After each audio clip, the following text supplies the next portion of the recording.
الرحمن الرحیم۔ السلام علیکم اسٹوڈنٹس، امید کرتی ہوں کہ آپ سب خیریت سے ہوں گے۔ میں آپ کی ٹیچر مس فرح جمیل۔ اسٹوڈنٹس، ہم نے اپنے پچھلے سبق میں ہجرت نبوی صلی اللہ علیہ وآلہ وسلم کے مصنف مولانا شبلی نعمانی کے تعارف کا جائزہ لیا تھا۔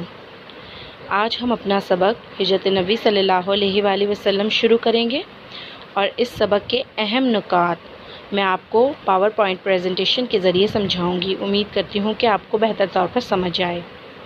بسم اللہ الرحمن الرحیم۔ اسٹوڈنٹس، ہم اپنا سبق شروع کرتے ہیں۔ ہجرت نبوی، مولانا شبلی نعمانی نے یہ چیپٹر ہجرت نبوی لکھا ہے، اور ان کی یہ کتاب سیرت نبوی صلی اللہ علیہ وآلہ وسلم، ان کی اس تصنیف سے یہ چیپٹر ہجرت نبوی صلی اللہ علیہ وآلہ وسلم لیا گیا ہے۔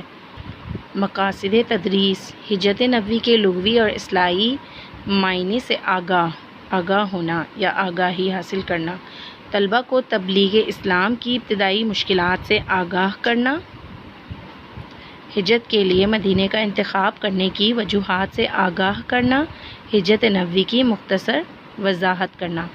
بچوں، یہ آپ کے مقاصد تدریس ہیں، یعنی کہ ہجرت نبوی کے چیپٹر سے آپ نے کیا چیزیں سیکھنی ہیں۔ آپ ہجرت نبوی کے لغوی اور اصطلاحی معنی سے آگاہ ہو جائیں گے، اور تبلیغ اسلام کی ابتدائی مشکلات سے آگاہ ہو جائیں گے۔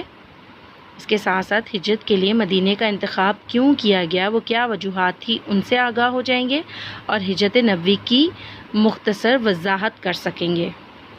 تمہیدی سوالات۔ بچوں، ہم نے جو پچھلا سبق پڑھا تھا اس سے متعلق میں کچھ سوالات آپ سے پوچھنا چاہوں گی، اور بچوں ان سوالات کی مدد سے آپ اپنا جائزہ خود لیجئے کہ آپ کو پچھلا سبق کس حد تک یاد ہے۔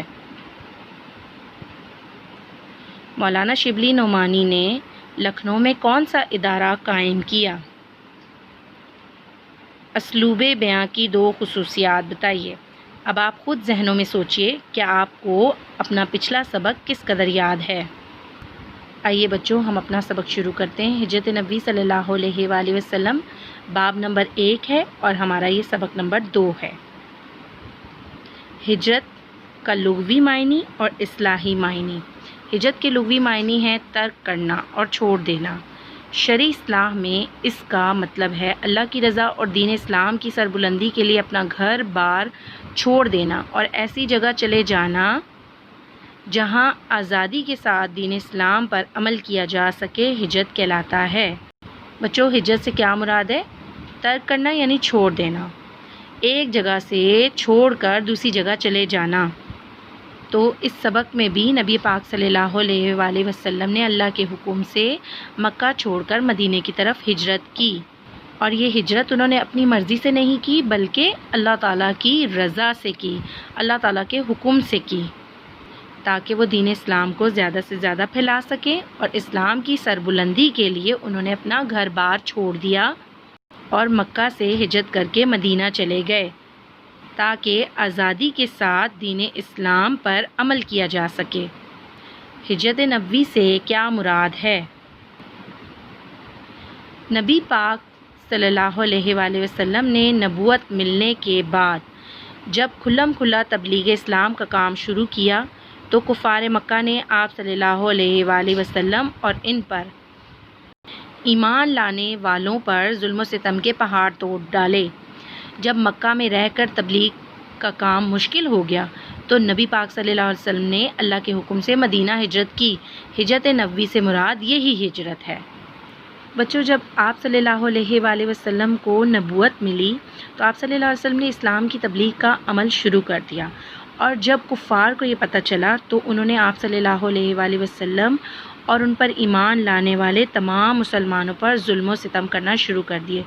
تو ان ظلم و ستم سے تبلیغ کا کام مشکل ہوتا چلا گیا، تو آپ صلی اللہ علیہ وآلہ وسلم نے اللہ کے حکم سے مدینے کی طرف ہجرت کر جانا ہی ضروری سمجھا، اور یہی ہجرت نبی صلی اللہ علیہ وسلم کہلاتی ہے۔ ہجرت کا پس منظر۔ وضاحت۔ حضور صلی اللہ علیہ وآلہ وسلم پر 40 سال کی عمر میں پہلی وحی نازل ہوئی۔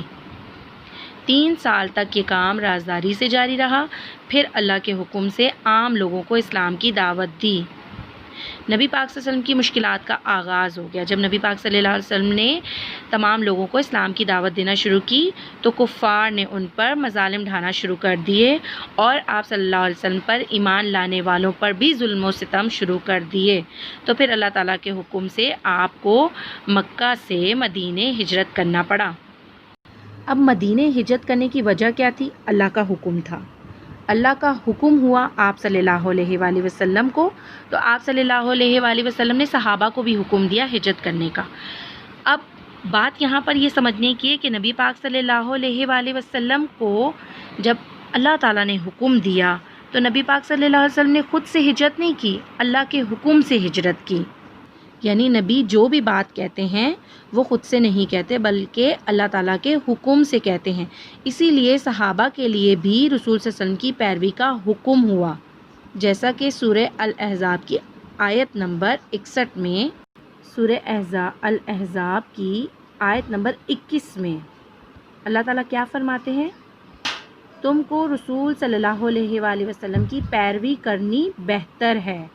تو صحابہ اکرام رضی اللہ تعالیٰ عنہ کیا کریں گے؟ نبی پاک صلی اللہ علیہ وآلہ وسلم کے حکم کی پیروی کریں گے۔